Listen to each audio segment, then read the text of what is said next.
Hi there, good morning. Muy buenos días. No sé si podrían ayudarme, por favor, con las diapositivas. Pero mientras tanto, quisiera presentarme y también al panel. Malo, y entonces necesito hablar en inglés. So, I'm Bobby Flaim. I work for the Federal Bureau of Investigation right here in Washington, D.C. I work in the Operational Technology Division, and the Operational Technology Division is the part of the FBI that actually does all of the intercepts and all of the digital forensics for the FBI. And our client is the FBI agents. The FBI has 56 field offices. So I'll go into a little bit more of that later on, but I wanted to introduce the panel. Directly to my right is Ezequiel Sallis. I know Ezequiel when he worked for the Buenos Aires Metropolitan Police. He works for FTI now. And to the right of Ezequiel is Vanessa Fusco, prosecutor from Brazil. So I think we have a very, very interesting panel today. And thank you for actually inviting all of us. So we have a few things to discuss. We were trying to determine what would be a good topic for all of you. I know cybercrime and digital forensics is all in the news, and there's a lot of interest in it. So we thought we would tackle it from a few different angles, considering we're from 3 different countries, the United States, Argentina, and Brazil. So I guess we'll go on without the slides. We don't want to hold up too much, but we just wanted to break it up into 3 areas. Cybercrime is a very, very challenging area on many different fronts. First of all, you have the legal front. What are the different laws that we have to use when we are investigating and prosecuting cybercrime? We also have a lot of challenges. The challenges are how do we handle transnational crime? Cybercrime, a lot of it is occurring on the internet, and we know the internet is ubiquitous. It's all over. It touches every country. You could be going to one website in your own country, but the website resolves to another country. How do you handle that? It's very, very difficult. There's no data retention laws. A lot of countries don't mandate the retention of very important digital evidence. And lastly, the third topic would be tools. What are the tools when we are trying to combat cybercrime, which is also very, very difficult. And by tools, I mean personnel, I mean training, and I also mean the physical tools, the forensic tools. So we're hoping to touch upon that from 3 different angles that each of us represent, not only from our respective countries, but also from our respective backgrounds. You have myself as an investigator from the United States. I do a lot of what's called internet governance or policy that touches upon a lot of cyber policy. I work with, that's how I know Olga from ICANN. If she's discussed ICANN, I'm sure you've heard a lot of discussions on ICANN earlier or during the week, and that's something that I focus in on a lot, which is to develop a strategy on how we're going to handle policies and the impact that they have on cyber law enforcement in the United States. Ezequiel actually has a lot of digital forensic expertise in his country, in Argentina, and actually worldwide. Vanessa is a prosecutor from Brazil and has worked in many countries. Actually, we were talking about how she was here in Minnesota for a while. So we're looking forward to hearing about that. So I think we have a lot of different expertise, a lot of different angles to cover. So we're hoping to do that. So is there any chance to pull up the slides, or maybe just in a minute? Okay. Well, in the meantime, what we can do is, until we get the slides up, I'll let Ezequiel and Vanessa introduce themselves, and then we can go into the presentations. So we'll start with Vanessa, maybe work our way down.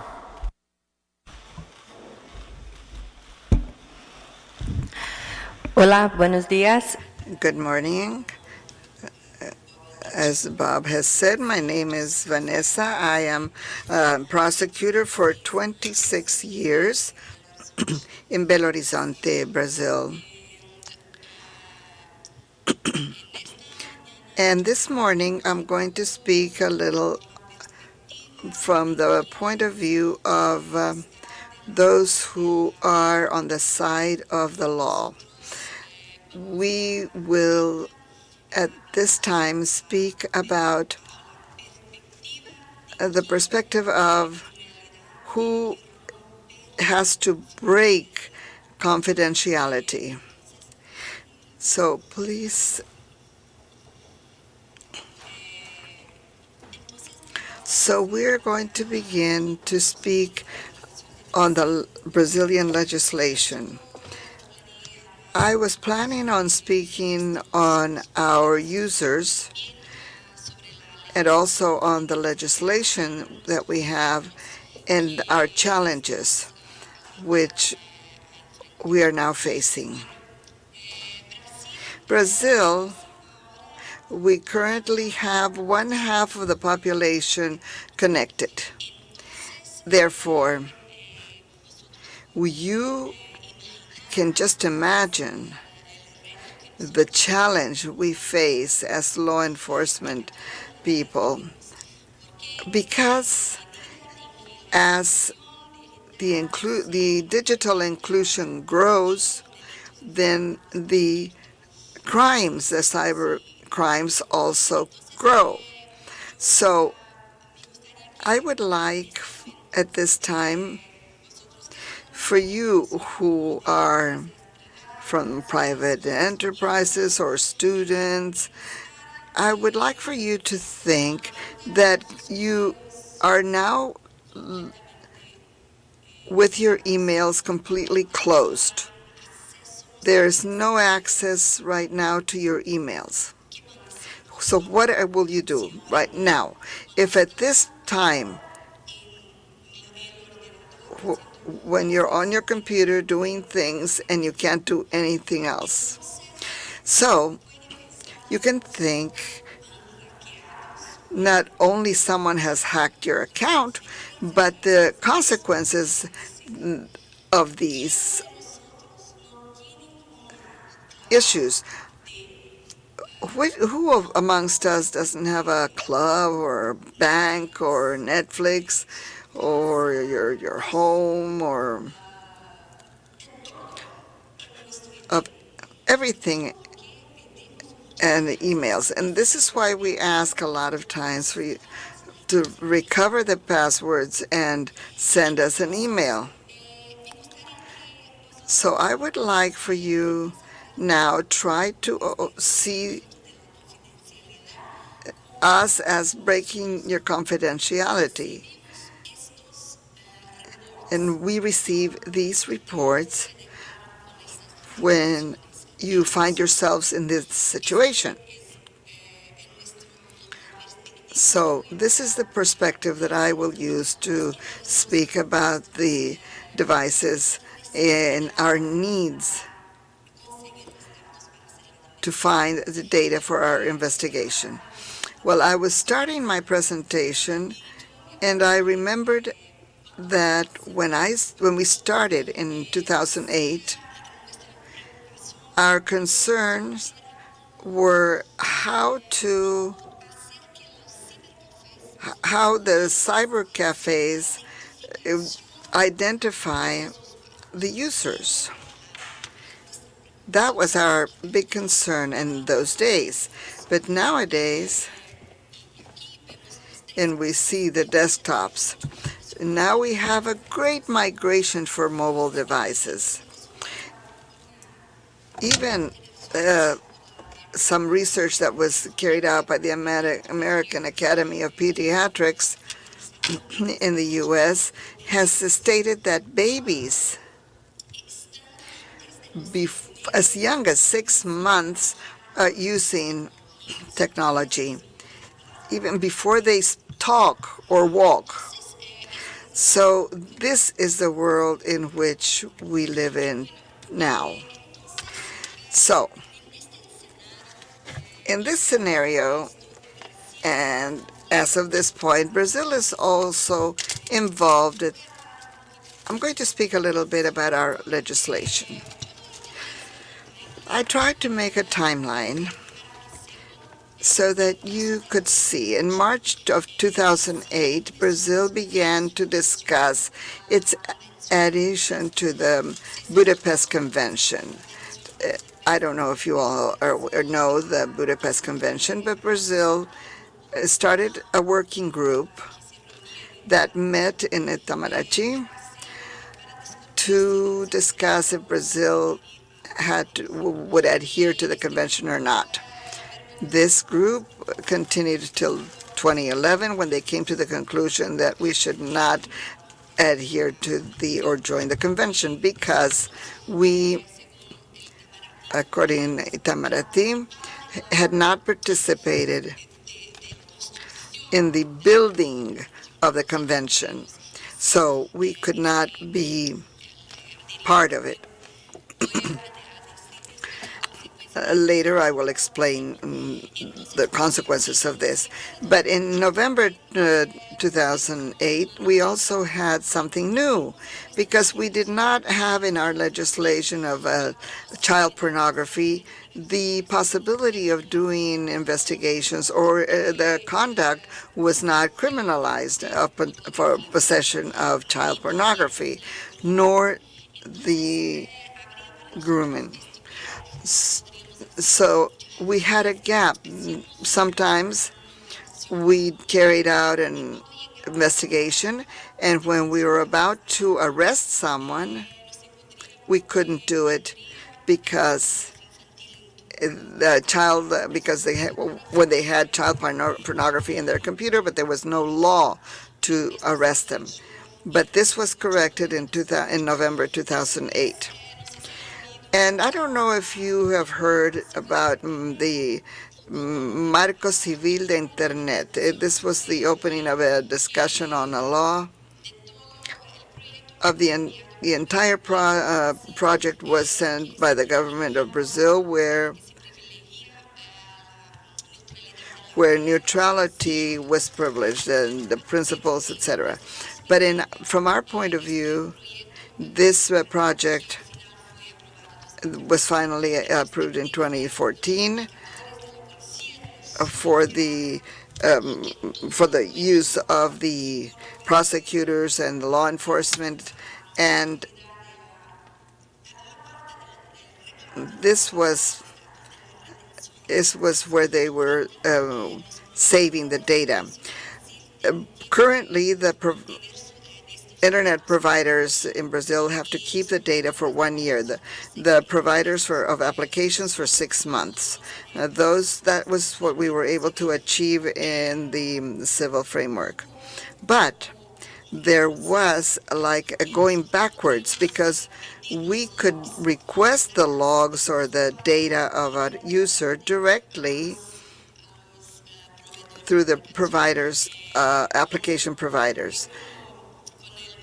Today, with this civil framework, we can only do it with a legal order, warrant. I'd like to say that all of this has changed. Everything changes. This is one of the challenges we have. In 2008, we had problems, or we had criminal reports with Orkut. And nowadays it's Facebook. Why was it said that Brazil was the paradise for hackers? Okay, well, it's not me that has said that, but there was a report launched by Trend Micro, where they said that Brazil has a social engineering that is very big, very large. We can see that 9% of all the viruses that exist in the world comes from Brazil. So we are the third in making viruses or creating viruses. We are very creative, and we also sell these kits. We sell them. And we can see that there are credit card sequences. And this hacker, or his name like this, Lord Jacket, and he sees the money that he was got with these sales.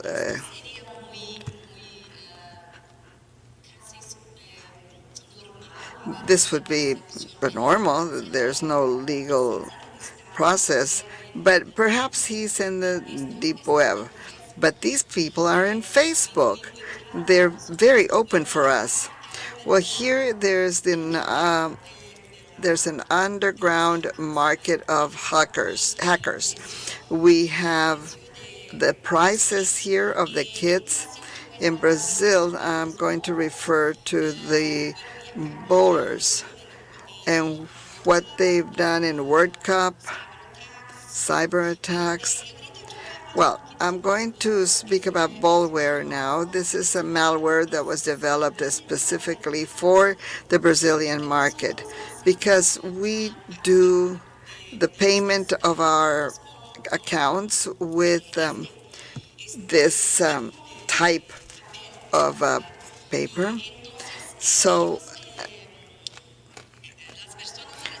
the people receive this malware, which is called Ballweb, and it's installed in their computers. And so when they make a payment of something, or it could be the taxes or the tags of their cars or anything that you can make payments in Brazil, then they modify it. And when they generate this ticket, you can see on the left the correct ticket, and the other one is the fraudulent one.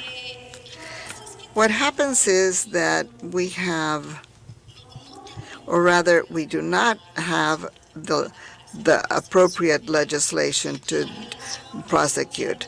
The legislation that they had in 2014 on the Dickman law is a law that for us is incomplete. It does not include activities such as in the invasion of devices without these devices having a password. It does not include, for instance, denial of service attacks. It does not include defacement. It does not include the attacks where the system closes the network. Remember that we have the Olympic Games in Brazil, so we can say that we're going to have problems with these websites, and we will not be able to do anything against the criminals, and perhaps to even know where they are, because the legislation does not allow us to do interceptions because the penalty is very small. So now I'm reaching the end so that my colleague here can contribute. I would like to speak about, well, this is not my field, but I'm going to talk about evidence. When we have a homicide, the police goes to the scene of the crime and collects the digitals, collects all the evidence.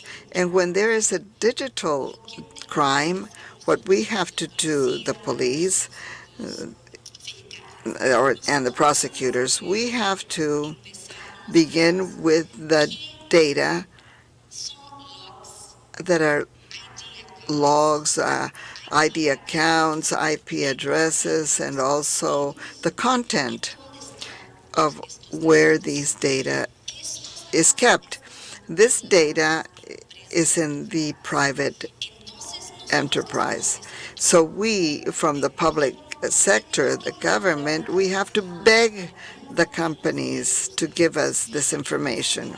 So for us, it is very, very difficult to have access to this information. So there is this dependency for us who are from South America and from outside the U.S., where the companies are located, and we are accessing or trying to do an investigation outside, and we depend on these data, and we have problems. Why? Because this is a picture of an operation we carried out Some time back, we collected the evidence from the desktops. Right now, they're on the cloud, and who manages the cloud? The private companies. So you can see here a data center, which is underwater, and it's Microsoft. This is where the data is, the Microsoft data. But for us, I don't know if you agree with me here on the table, we are not interested where the data is. We need to know how to obtain them very quickly, because these are cases of child pornography, or to discover very quickly when someone is missing, for instance, or lost, a child is missing. And these things like child pornography are cases where we see a video or a picture that's at the scene of the crime.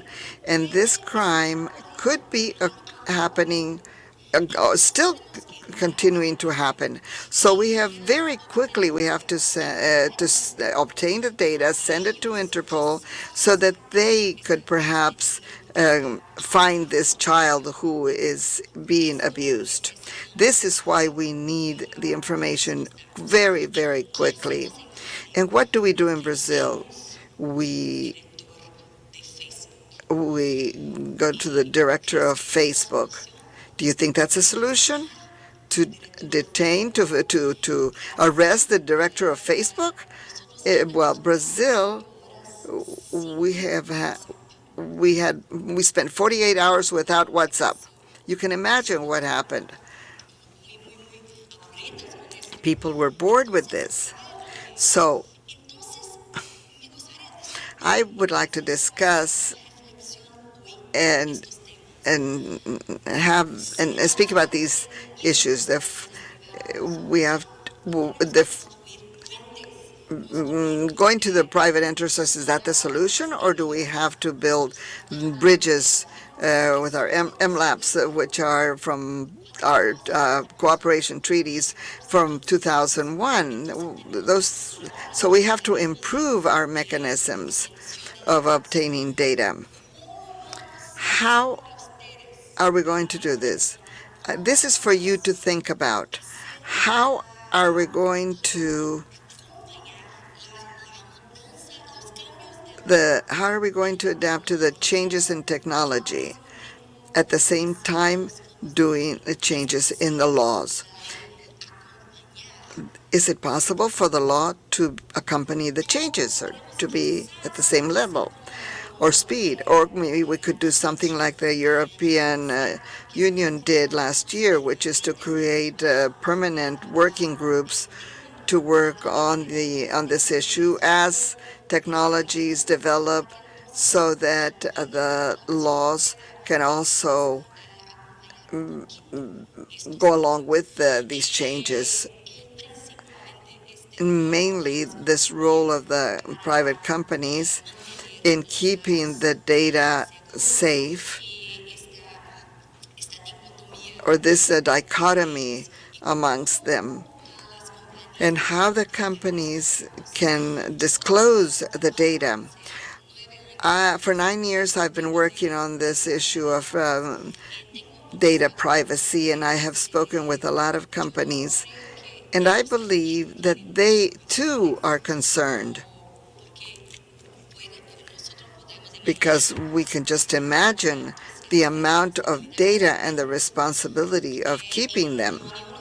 In the European Union, they have a board of directors that establishes how to obtain the data.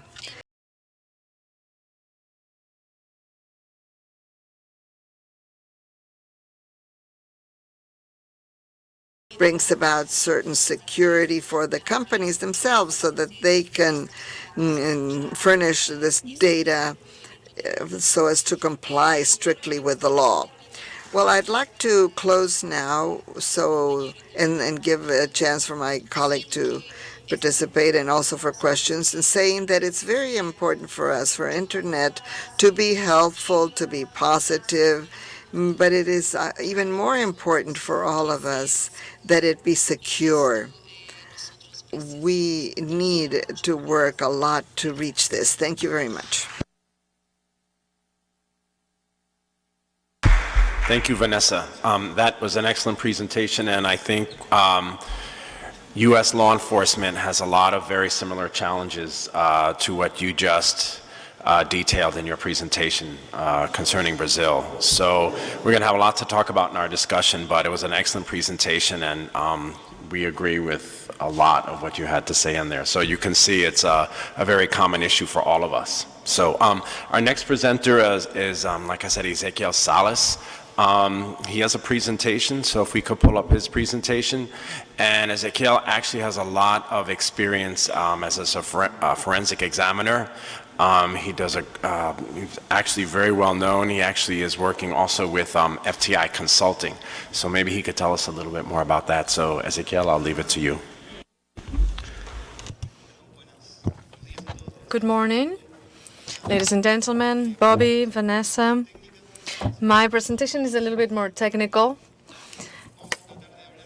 So let's talk a little bit about what has to do with what Vanessa was saying and the challenges that we're facing, the challenges of cybercrime. As technology advances, usually organized crime all takes advantage of technology and it's exploited for their own benefit, and they develop tools or they use tools that maybe were not developed for criminal activities, but they take advantage of them too. They manage to hide their identity. Even if there's a law and there's collaboration from businesses, technically it's really hard to find these people sometimes. So we're going to talk about deep web, dark web, and cryptocurrency. Tor is maybe one of the best known tools that allows you to navigate privately through the internet, to surf the web privately. It's one of the best known tools since 2003. It came from an internal project of the U.S. Naval Lab. They were using these tools internally, but in 2004, the EFF to control. This is an organization that tries to defend privacy of internet users so that anyone, and they did it so that anyone could surf the internet anonymously. Well, when someone wants to navigate anonymously, that means that you're behind a screen. And when you're behind a screen, in the past you thought there was some anonymity, but what happened was people started using proxies. They started connecting different backends that they had compromised in different places. Now woodnets are used, which is much more complicated, much more elaborate, or multiple proxies. In the past, it was very hard for investigators to trace them. Once you access an IP, a registry, that's really complicated. So imagine if you have to access several of them and try to identify the registries. And now the situation is even much more complex. There are these tools that are available. They were developed with a different goal, but they're being used by criminals. Tor was just, like I said, to navigate in a private manner. You can decide what to do one way or another. This tool is an open code tool. Anyone can download it, and the link is on the slide. You can use it with any type of platform. It's evolving permanently. It's being edited, improved all the time, and it includes the following elements. Let's understand the main elements, why it's complex, why it's so complex, and identifying the identity of who's behind in a criminal activity. I would like to clarify that Tor is not the only software available to navigate privately. You have Freenet, U2P2 and others that are much more evolved even. Before I go to technical aspects, let me show you a graph. Let's say we want to navigate anonymously. We use Tor. It's a dynamic network made up of a series of public nodes. Anyone can know the IP address of those nodes, where they are, their broadband, their operating system, and many other elements. The first thing that any user has to do when they install Tor is to see how the network is at that time. There is a directory. On the slide, it's called Dave, just to make the graph more simple. That will show you the network at the time when the user connects. Since it's the nodes are dynamic, they're not always available the same manner.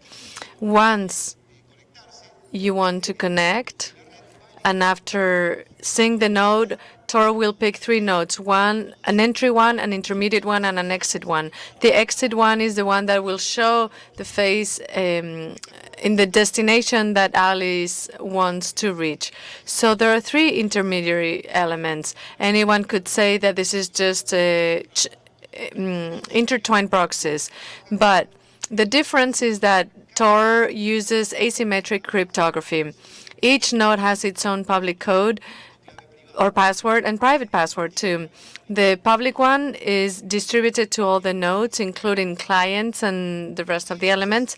And then the traffic is ciphered with the public password of each node. In other words, each node is just aware of what they need to know to manage that traffic, but they don't know anything else. So technically, it is not possible to have access to that information, and it's not possible to find a geographic location or an entity to request a specific registry.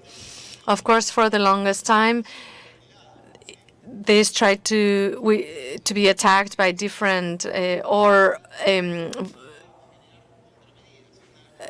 by different people, and the network started developing measures against this. One of them was that the information is not ciphered. It's not a VPN. This is important to understand. Every 10 minutes, the circuit changes. It does this, it does that. So it's much more difficult if you are in one node. There's documentation that was shown that that's possible. It's hard to see the whole movie or the whole picture. You're only going to see part of it. It will not be able to know. You will not be able to know who's accessing certain content or who's publishing certain content. How does Tor work? Well, you use a browser. Sometimes they avoid certain dynamic codes, but like you see on the slide, it's leaving the browser, going through an IP from the United Kingdom, then France, and then somewhere else. Tor allows you to use content, have access to content in a private manner, but also to publish content. And it gives addresses such as the one you see. I don't know if you've ever seen this type of addresses, the .onion ones, domains that can be accessed once someone connected through Tor. Sometimes people say Onionland, and the URL addresses are very complicated. That's a typical address that takes you to a specific type of place. If you enter this address in a normal browser without having Tor, it's not going to take you anywhere. But if you do it through Tor, it will. This takes us to the superficial web and the deep web. I don't want to provide any statistics, but I would like to say that the superficial web has the least amount of content. It's what we see, and the definition is very simple. Any type of content that we can access using a simple search engine. For example, we enter something in a search engine in the internet, and those links that we get, those results, those entries are just the content of the superficial web. And everything that is underneath, everything that doesn't show as a result is considered the deep web. It's the fastest way of defining this concept. Why doesn't it not appear when you enter a search in a search engine? For different reasons. Maybe the website is protected with a username and a password. If I look for something in Google, for example, home banking of Acme Bank, just to use a non-existent bank, it will take me to that website. But if I enter the balance of my bank account and as a result I get a link that takes me to the balance of my bank account, then I would be in trouble. And that's why this is what I want to show here, that's why some of the content is not available. That's in the deep web. And then there are other websites that are only accessible through specific systems. In order to access a .onion place, you need to connect through Tor first. Who visits deep web? You have people from both sides. You have users that want to protect their privacy, journalists, bloggers that are under some sort of censorship. It has many positive uses that someone can do, but other are illegal or criminal or dangerous. This is a very useful and valid tool, of course, and by any means, the solution to this is to censor the tool. Quite the contrary. But what we need to understand from law enforcement and from the internet community is that this poses new challenges, new dynamics, new changes. Because we don't know who's using certain content and who's publishing it. Let me show you some example. Torch is a search engine that is accessible from the dark web in this case. Look at the advertising. It says Tor Supermarket with Alienware, which is a very powerful machine with a very low cost. Here we see very cheap Apple products. Why are they so cheap? Well, the first thing they tell us is that they're trusted, safe, and satisfaction is guaranteed. And then when we go to most frequent questions, they say, our products are so cheap because we're using stolen credit cards. They're very transparent. At least let's give them that. That's basically the advertising in this type of website. If we search different words in Torch, for example, Buenos Aires, one of the things that we find is plancha LSD, 2,000 pesos. If I enter Bogota, and the first one is where can I sell a stolen car? If I enter Lima, is I sell LSD, and so on and so forth. And we can start to find publications and different types of things that you might find them in the superficial web, but it's much more common to find them in the dark web, because if you were to do that in the superficial web, law enforcement could actually find you. So this takes us to the darknet markets. There was one, a very famous one, that was shut down by the FBI in 2013, but there's many others that basically sell many products. There's actually a search engine called Grams. It imitates Google's. And the example that we have there is cannabis. They're linked to all the dark nets, and it allows you to make general searches. Automatically, you can see how drugs are sold, as well as weapons, documents, scanned passports, IDs, credit cards, debit cards, and also professional services. I don't know if anyone is going to hire these people online, but they say the best place to put your problems is in a grave. So they even have their own slogan. One of the common aspects or common denominators is that they use Bitcoins. Bitcoins were not created for this use in mind, but it is used. Why? Because it's a pseudo-anonymous coin. There are ways of finding who's behind specific transaction, but there are no intermediaries. Bitcoin was created in 2009, I believe, by Nakamoto. That's a pseudonym, Satoshi Nakamoto. No one really knows who this person is, but it's a peer-to-peer network based on solving a very complex mathematical problem. And as those blocks are solved, crypto blocks, Bitcoins are developed.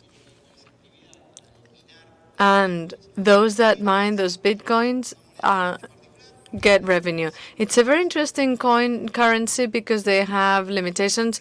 There will never be more than 20 million Bitcoins. There's no intermediaries. All the log of transactions and all that is public. All the transactions can be followed from the from the ones that are happening right now to the ones that took place in 2009. You can see the transactions on the website. and they are bought in a different manner. You can mine them. That's the most typical. That might not be the most typical one because you need specific hardware to solve very complex mathematical problems to generate these bitcoins. You can buy bitcoins in the formal market with a credit card or through a more informal market through cash. Wallets, digital wallets, and like Vanessa was saying, mark a little bit the evolution of Bitcoin.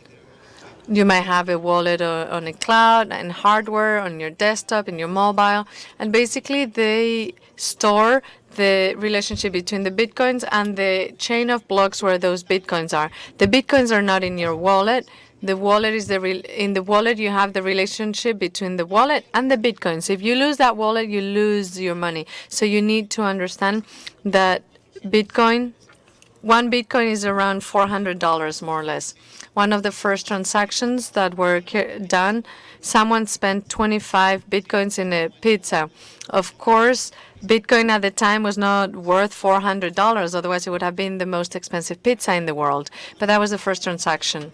Here you can see some slides of the market where you can buy Bitcoins and how they're used. You can buy them person to person. You give the person cash, that person transfers the money to a wallet. It's not very complicated, and it's highly interesting. If you want to experience that, you can do that. What do you need for a transaction? Well, you need a wallet of origin, a wallet of destination, the amount of Bitcoin, and the private password that will protect the information in order to make sure there's no fraud. Bitcoin is thought so that you cannot make the same transaction twice. In other words, a Bitcoin cannot be used twice. That's one of its strengths. Here you have a website where you can see the different transactions. Look, there is one of $98,000. Here there's you can see it broken down. That's a format of the digital wallet. It's sent to 4 different wallets distributed the following way. There's a $25,000 transaction, and that's more or less the Bitcoin network with the transactions. So there is information. You could actually take that information from the wallets and analyze it using certain big data tools in order to see where the transactions are taking place. But there are other services that protect all this because of privacy issues too. Like it says here, easy, fast, and private, which is BitLaunder.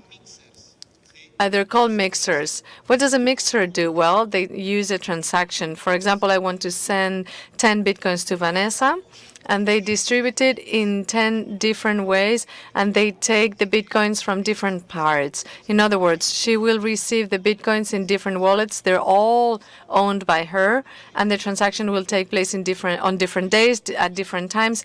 And in the meantime, there are many more transactions that are much more complicated, and the analyst will it will be very hard for the analyst to see the patterns. This is explained step by step. You will have available to the slides. Helix by Grams is an upgrade of Mixer. It's in the deep web through Tor. It's associated to dark markets, and basically it guarantees that they will never use a Bitcoin that was used. In other words, they exchange Bitcoins that were used in the dark web and were seen. Sometimes they're associated with purchasing illegal products, and they exchange it for a Bitcoin that has never been in the dark web. Therefore, it's even much more complicated to trace them. So, in order to understand the problem, what we did, we talk about usability. Everything that we saw can be technically complicated to understand, but it's actually very easy to use. Any person without actually having any technical knowledge can use this type of tool. They were created for that purpose, and it's good for them to be like that. So most criminals today, and we can use different examples, child pornography. In the past, we would see in fora, how do I protect my identity among pedophiles that were trying to exchange information? And they say, use this network, use that network. Now it's much more complicated with all these tools. Not all the investigations end here when there's a crime that is committed, but the truth is that these things pose a great challenge. Like Vanessa said, Maybe the tree is covering a whole forest, and we can't say that the solution is to regulate the use of those tools. By no means, because the truth is there will be many more tools developed, and that's not the solution. We can't focus on the solution. We have to focus on the individual that is using a tool for a reason for which the tool was not created. It's a great challenge. We need to understand that these are part of the rules of the game. And I think it's interesting to have a debate on this in order just to see what's happening these days. Thank you very much.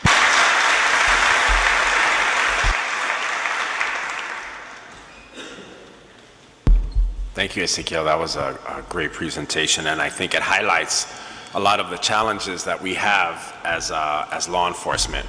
So I think maybe now just a few topics that we can go over, and then open the floor for questions. I'm sure you have a lot of questions, but I think what you saw here today is that there are a lot of challenges that law enforcement faces. And when I say law enforcement, it's not just criminal law enforcement such as, the FBI or the Brazilian police, the Argentinian police, but also our civil law enforcement. In the United States, we have the Federal Trade Commission, so they do a lot of consumer protection, which is the protection of all of us. And one of the big debates, I think, that has come up recently and is getting stronger is privacy versus law enforcement's ability to do their job. And I think that's very important. But what you're seeing here today is that there's a lot of challenges and that there are a lot of laws in place that law enforcement uses to get the information that it gets. For instance, the FBI can only get information from Facebook, from Google, from Apple by giving them subpoenas and court orders. You see the prosecution, there's a lot of privacy that goes to hiding information that we need a legal order to get, especially content, credit card information, so on and so forth. So I think that's going to be, that's obviously a challenge. But what you're seeing is that a lot of the laws that we do have are actually outdated. Vanessa mentioned the law when there was a child exploitation case that she wasn't able to do the investigation, and then a law wasn't passed until 2008. We have a lot of those laws here, and that's one of the big challenges that we face as the FBI, insofar as that a lot of the laws aren't even in place to keep up with a lot of this modern technology. One of the things that also Vanessa mentioned was the fact that a lot of these crimes are transnational. You have to come to the United States, such as Facebook and Google, to get this information, and how the director of Facebook was locked up. But this is a very, very big problem. We have an old system called the Mutual Legal Assistance Treaty, where it takes many steps to get information from one country. And that needs to be desperately updated, especially considering the delicate nature of digital evidence. Digital evidence disappears very quick. In the United States, we don't have data retention laws. Brazil actually does have data retention laws. Europe has data retention laws, but there was some controversy last year when I think they were about to overturn it. So that also plays a big role in how we investigate cybercrime and how we're doing the balance. And as you heard from Ezequiel, you have a lot of very sophisticated tools out there with the deep web, the dark web, Bitcoin, a lot of different tools that are actually posing huge challenges for law enforcement throughout the world, including the United States. I think a lot of people see the FBI with magical powers because they see lots of movies where we jump out of planes, we have big screens and stuff like that. But the reality is a little bit more mundane and not as sexy or as exciting, where we have to go through the paper and the very boring aspects of doing an investigation. And these tools do present a challenge because they take up many man hours, lots of personnel, lots of different tools, lots of money. And FBI is even strapped for resources, and I know international law enforcement partners are even more strapped to obtain certain tools, training, to ensure that all of their agents who are doing the investigation can actually do the investigation. So these are big problems. And the big problem with all of us, and this is really a public safety issue, not a law enforcement issue, is the fact that if you have criminals out there who are going to do harm to the public, we need to be able to not only stop them, but also find them. And I think what gets lost sometimes is that we are trying to get information simply for the sake of getting information, and people forget or may not understand a lot of times when we're seeking information is simply to capture the criminal or prevent a crime. And you can look at any number of crimes: kidnapping, terrorism, child exploitation. You run through the whole list, and it's a very, very big challenge. And you're hearing from all of us that it takes a lot of resources and we're not keeping pace. So I hope this is a good illustration of where we are at and some of the challenges that we're facing worldwide in all of our countries. It's not particular to one country. I'm not going to mention this, but I know people want to talk about it. But Apple and the FBI, it's been all over the news. Only our FBI director can talk about it. But it shows that there is a very distinct problem with the technology that we all face.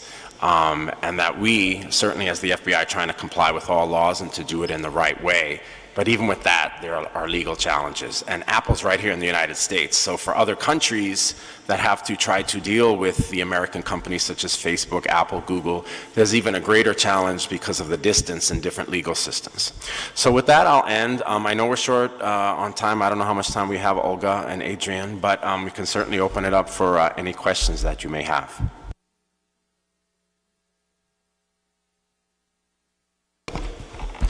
Thanks. My name is Ramon Mujica. I would like really to share that in Peru we have many laws to come fight with the crime in the internet since 2000. We made a real great challenge, but the judges are not still ready to make and to deal with it. But sometimes we do it. With a specialized policemen, we made many good goals to trace the bad guys and to make that things. Maybe another time we could share about that. But I will ask you, how easy is for you here to work with the judge authorization to break some emails? Yes. Well, in the United States for the FBI, when we need to get information on emails, it depends. But for all emails, we always have to start with any information. We have to start with the internet service provider or who's maintaining that information, and we always start off with a subpoena, which is the lowest form of legal process, and that gives us who the subscriber is or the user information. Now, if you want the content, what's in the emails, then you would need a court order, and that is a judge, and that is a very high standard. That means you have to have gone through your investigation and used every other method possible to get information on the criminal or the crime, and this is something that you very badly need, and this is like your last stop. In other words, you need a lot of information, so you need a court order that will give you all of the content of the emails and everything that's associated with it. Yes. Does it take a long time?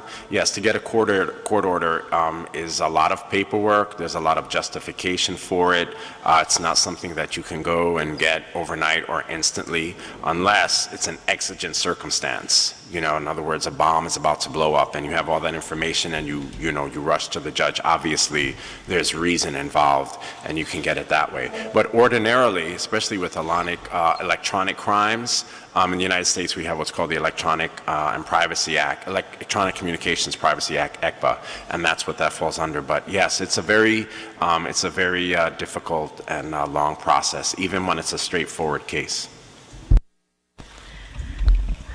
I would like just to add some stuff. Yo voy a hablar español. I will speak in Spanish. Well, for us, in order to obtain the content, it's important to issue first a preservation letter. This is a challenge. One of the reasons why this person from Facebook was arrested was because we're not specialized enough in Brazil. There's very few specialized units. A very small city, a judge actually issued an order to retain Facebook data. Without it, we would not be able to implement it. That's why we need to follow certain steps in order to obtain the right information. And even if you manage to get an order, if you don't send the preservation letter before to preserve the information in the server, from Google or Hotmail or Facebook, once you get the judicial order, you might not have anything left because everything was lost in the server. I just wanted to clarify that.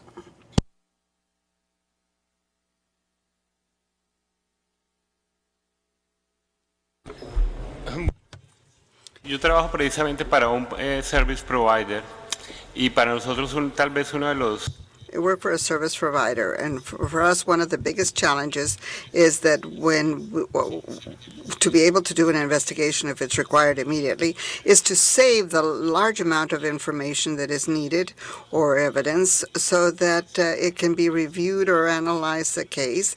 But only the fact of analyzing events that occur in the network so that we can detect when something where there's an anomaly, there's so much data sometimes that we can't even save it. It would take us hours or days. So I don't know how this can be solved, or this problem, because a legal order, a court order, perhaps is not enough because it's a lot of information where we need. So how could we solve this issue that sometimes could be the information in order to be able to inform of a case that is more of the information that is being saved?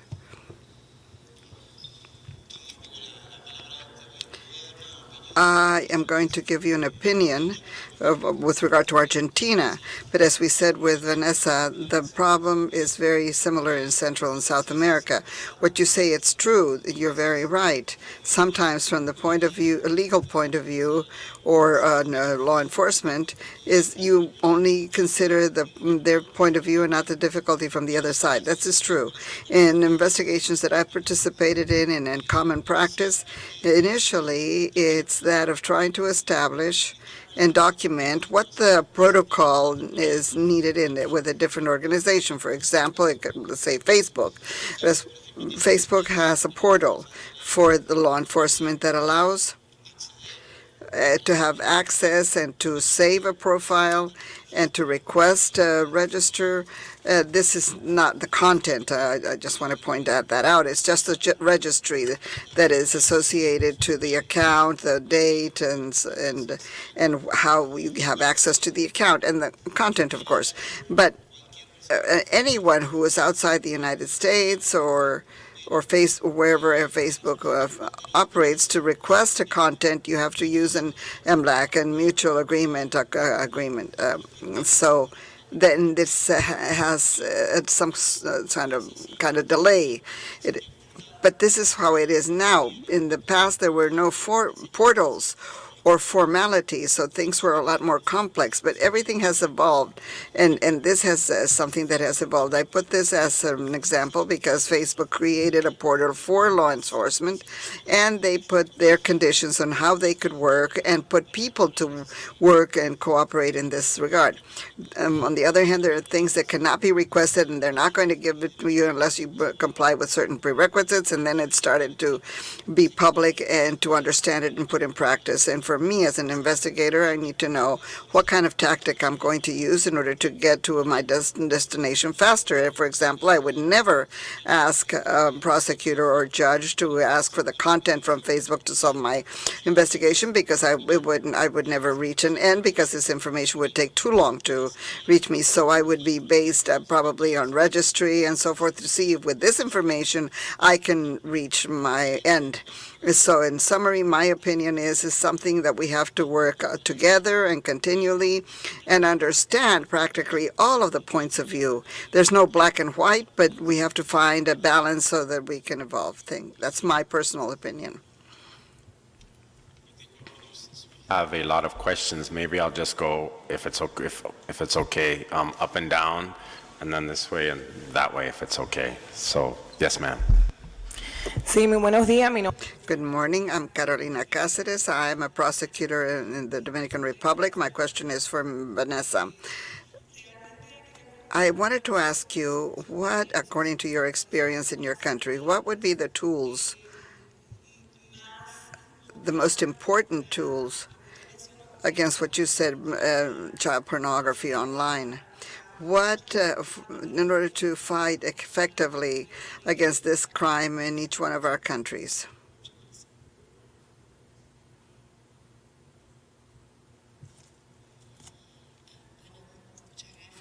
Thank you for your question. Well, we have a lot of challenges, as you know. We work with reports. It's impossible to do a search or surveillance on the internet to know what happens or to clean up all of the child pornography from the internet. Not even the FBI has been able to do this because it's impossible. We have a dark web and we have networks, but for us, the key is prevention, because children begin very early, and they're very alone when they do the click. They're not with their parents around them. So we have to try to have them learn to make the correct decisions.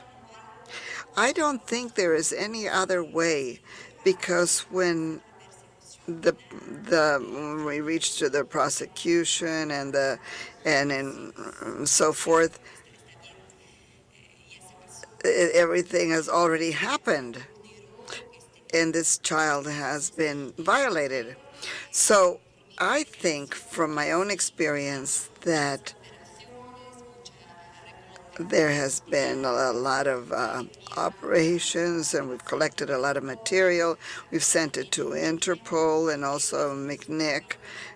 I believe it's our role as prosecutors and law enforcement to try to generate a database in our country and send it, and not only the data as the pictures from the pornography, but everything we have to send very quickly to these agencies that have the tools. And I would like to give you very good news, or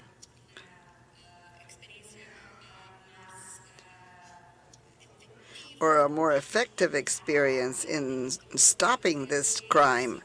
But I think that if we could work with prevention, and I think that is the key. With time, because we have a lot of questions. Okay. Yes, sir. Hola. This is a question for Mrs. Simoes. You said that Brazil nowadays is not part of the Budapest Convention. I was wondering if you're planning to join. I know that you're doing some legal reforms, and yesterday some laws were passed, and they're very restrictive. I don't know in what sense Brazil is going, or what model, or how are you advancing in the field of cybersecurity and the exchange of data. I work for a bank, and that is of great concern to us, because our bank is La Caixa de España, and we have a lot of clients in Brazil.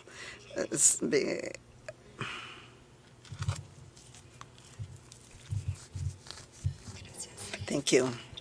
Thank you for your question. We have a concern with this issue of the convention, because we who are in law enforcement it's important for Brazil to sign this convention because in this convention, for those who know it, we have the definitions of what computer devices or the computer or the data are for everything. One signs the standards so that the countries can then be speaking in the same language.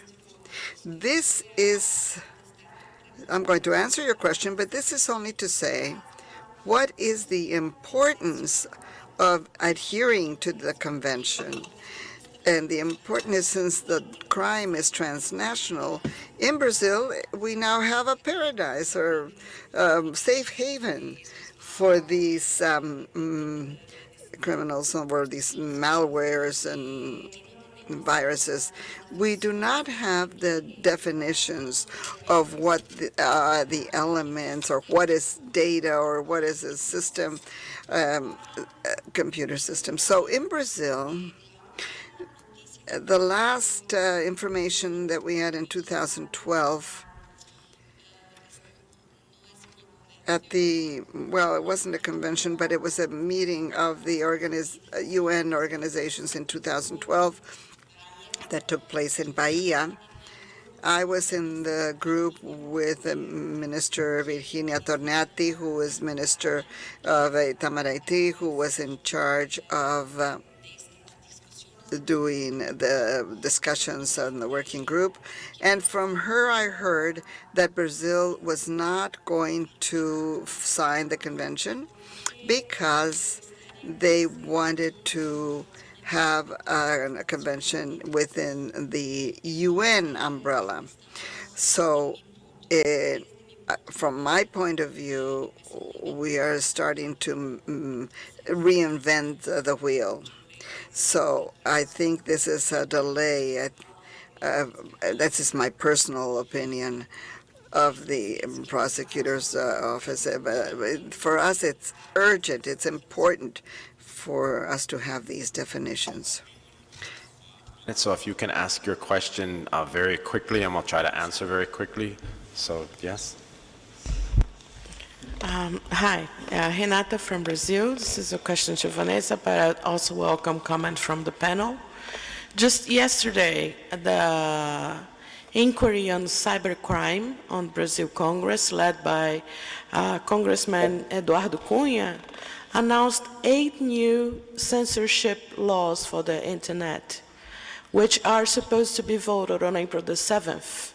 Laws that include expressions such as safeguarding the honor of politicians on social networks. Do you believe that such laws really do help security, or what do they do? Excuse me. May I just here. Yeah. May I just compliment what Renata is saying? That's part of my question that I was supposed to be doing. In Brazil, what we have is that many legislation on the internet start with an excuse on cybercrime. It happens with Marco Civil. There was this huge law, terrible law, that was supposed to criminalize internet users, and civil society and other organizations started to say that it shouldn't be this way, and then we changed it, and thanks God we had Marco Civil. And Marco Civil already provides many things for prosecutors and police officers to deal with cybercrime. But still we have this kind of thing in CPI dos crimes cibernéticos. Every day, representatives start putting these laws to criminalize cybercrime, but these laws also affect common people and common users in Brazil. So shouldn't the police, the federal police and prosecutors focus on being more specialized on the tools that we already have, instead of creating these general laws that affect not only cybercrime, but also the common users? And this is not only on legislation, but also on judicial decisions as well. Just look at FBI versus Facebook, FBI versus Apple, and this kind of stuff. And a little bit on Tor. Tor is a navigator, and we can do with a navigator whatever fits us better. So I think we should start printing Tor like this creepy and dark stuff and start using it on our own good. Because, you know, anonymity and Tor has been saving lives in countries that are authoritarian and stuff like that. So, but that's not my whole point. My whole point here is for Vanessa and Bobby on how we can't use cybercrime as an excuse to create law that will affect the general population and the common user. That's it.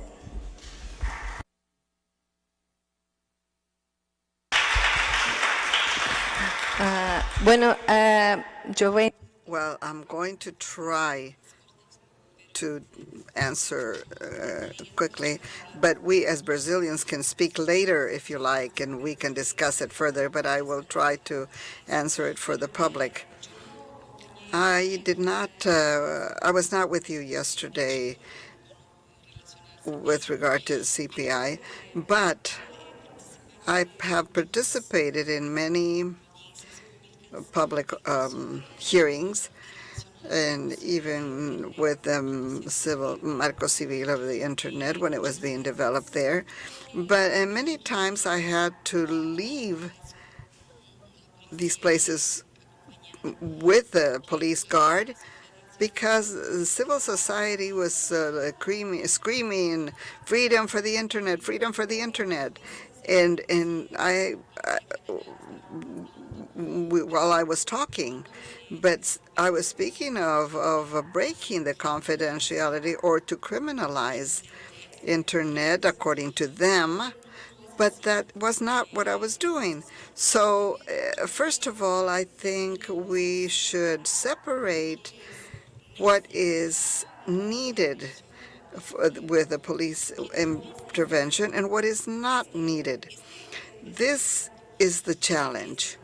It's the key because 9.99% of the people use it very well or correctly. This Marco Civil is an achievement to put emphasis on this, which is neutrality and privacy and universality.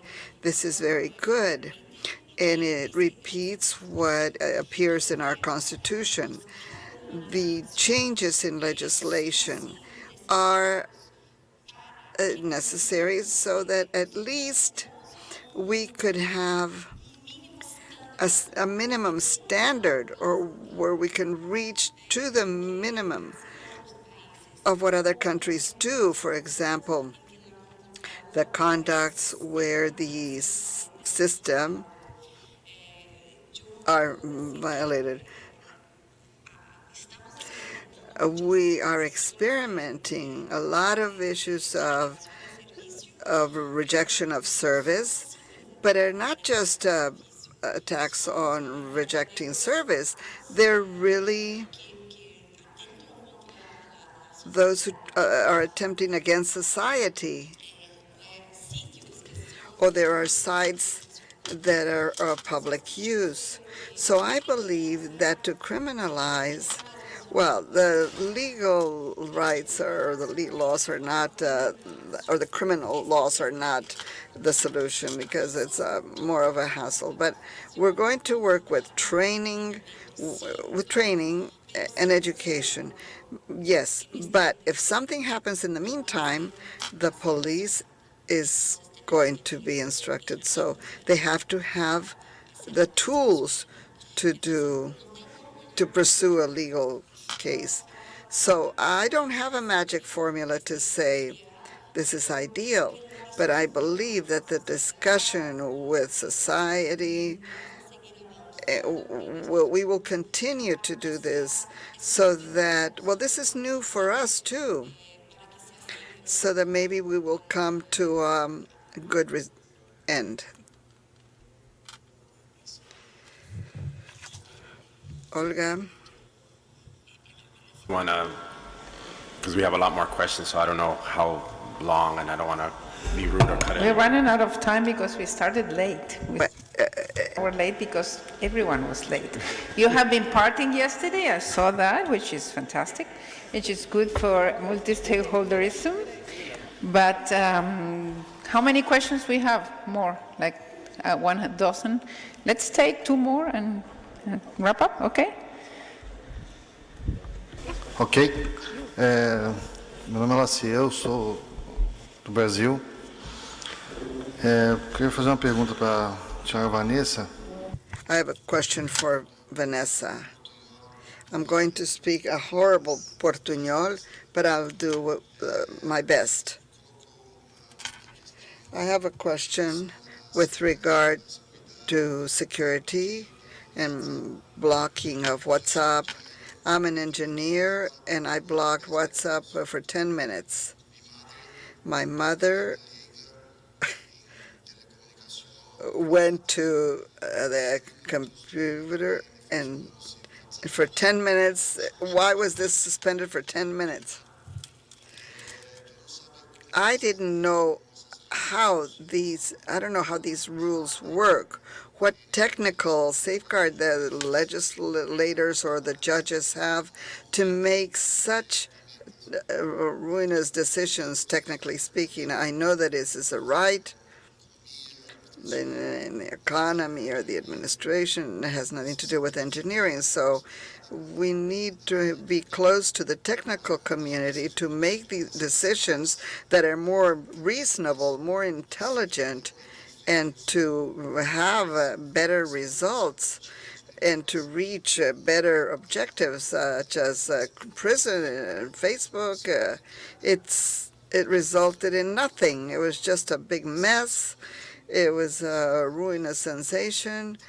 And in Brazil, we have a solution, a Brazilian solution called Guardian for the telephone service that works very well, that works with international agreements very well.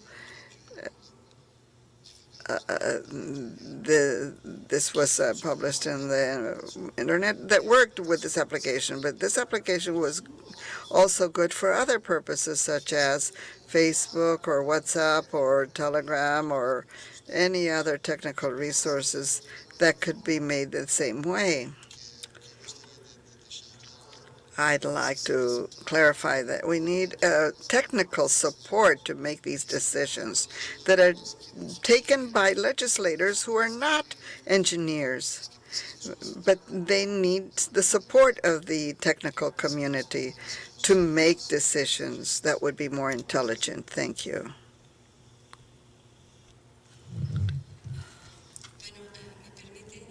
Well, allow me to speak Spanish for the audience. I agree with you in everything you said. I don't know if you know the model that was adopted by the agency in the prosecutor's office that I work at.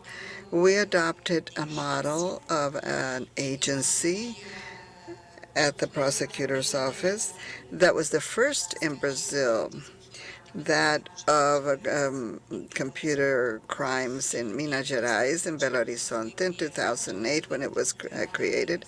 I was in charge of learning about it and to start something. And we started with a model of what you said, the one that you mentioned, with IT people and with police, and we from the legal side. Because I know that because of how we have been trained, we do not know what the scope is of our request or our order. I need to, from Ezequiel, I need to do an interception. What do I have to do to make my agency model that didn't work? Because it avoided this type of decision or request that was not technically appropriate. But that's not happened in Brazil. We have many other experts in our office and in the rest of the country, but our challenge now is to take the training for all of the judges and all of the prosecutors' offices, and for this training This training should be continuous and permanent so that those who we trained are people who could be multiplying agents. They themselves could teach others. This is the challenge. We did this in 9 states in Brazil through the invitation of the prosecutors and the law enforcement and some judges. And we did homemade training, adapting the law. And we were able to obtain a training from the FBI and the American Embassy. So we have some tools to do this, but we would have to adopt or make the change because the legislation here is different. So we did this and we started this training. But it's not easy. Brazil is very big. So perhaps now you here can suggest something to so that we can all be together fighting this struggle that it's not only ours. Out of time, we do have one question remote, so we'll read the remote question, and then we'll be around so we can answer questions afterwards. Unfortunately, we're just out of time. Hi, morning. Andre Edwards, Carabnog. So the remote question is similar to what you were just answering in terms of capacity building. It's from Irene Stephanie. How do you suggest that we build capacity in law enforcement and the judiciary to help understand cybercrime better so that the laws are better enforced?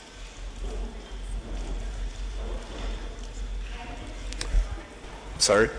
I couldn't hear. We couldn't hear. Could you repeat, please? No problem. Yeah, it's from Irene Stephanie. How do you suggest that we build capacity in the law enforcement and the judiciary to help understand cybercrime better so that the laws are better enforced?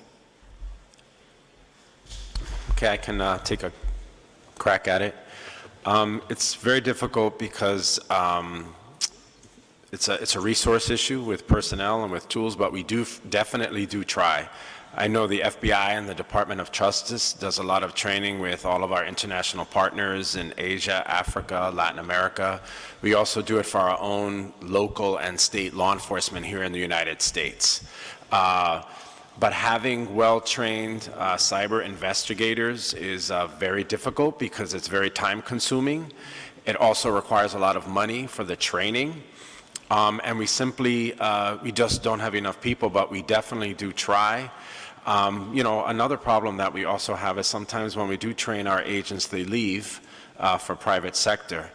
But we definitely work with all of our international partners, and I'll speak for the FBI. We definitely work with our international partners to try to provide as much training, as much capacity building as possible. One of the other things that is also done for capacity building is that you do have certain organizations which provide for it free. I know ICANN, the Internet Corporation of Assigned Names and Numbers, which you heard about earlier, they actually provide a lot of training on domain name abuse and how to do investigations. I know that each of the regional internet registries, which allocate all the IP addresses, so LACNIC in Latin America, ARIN in North America, actually does a lot of outreach and training, and they do that for free. I also think there's a lot of companies, private companies that provide, some of it they'll provide for free.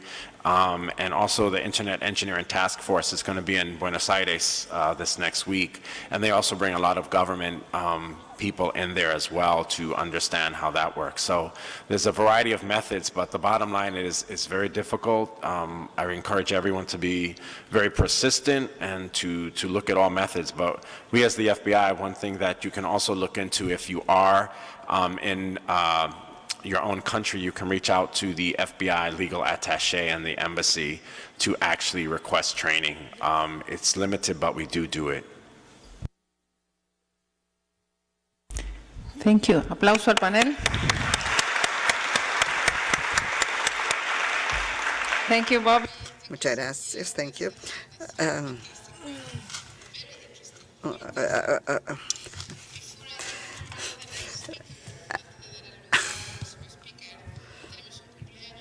We have a birthday today.